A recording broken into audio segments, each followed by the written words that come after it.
During consultation, when I suggest that we may have to take some beard for your hair transplantation, then people used to have some reservation and they are more concerned about the scarring. So in this video, let's discuss what is the importance of beard graft in your hair transplantation. Though traditionally we use a scalp hair from the back and side of the scalp, but in certain scenario, those having advanced grade of baldness, that means having grade 6 or grade 7 baldness, there is a discrepancy between your donor and the recipient. I mean, your demand is more but your supply is less.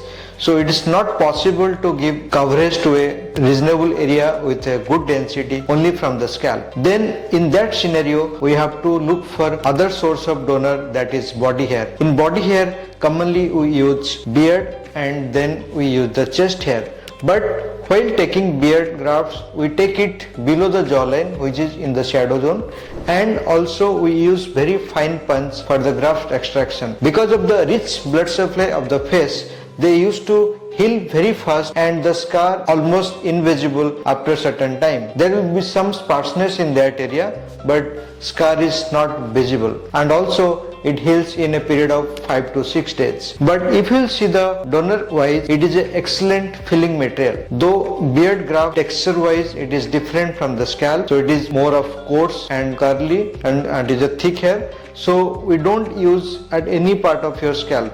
Mostly the body hair, that is the chest hair, and also the beard hair is utilized to cover the mid area in between the scalp so that they blend well. And there will be some difference in the texture, but if you will see from the distance, there won't be any difference in the look wise. But utilizing this beard graft helps us to cover more area, and whatever areas we are covering, we can give a very good density. But if you will see the growth rate from the scalp, if scalp there are 90% of the hair are in the growth rate phase, but compared to in the beard where the growth phase is around 70%. So in a person, when we are using the beard graft, it has to be chosen very carefully. It is not successful everybody, and when we plan a surgery, we try to limit our dependency on the body hair below 20%. So if you are planning for a hair transplantation and if you are having advanced grade of baldness, combining scalp hair with body hair is a good idea. In fact, is ideal approach to cover larger area with a good density, and good part is that the area from which we take the beard is barely visible and they heal very fast.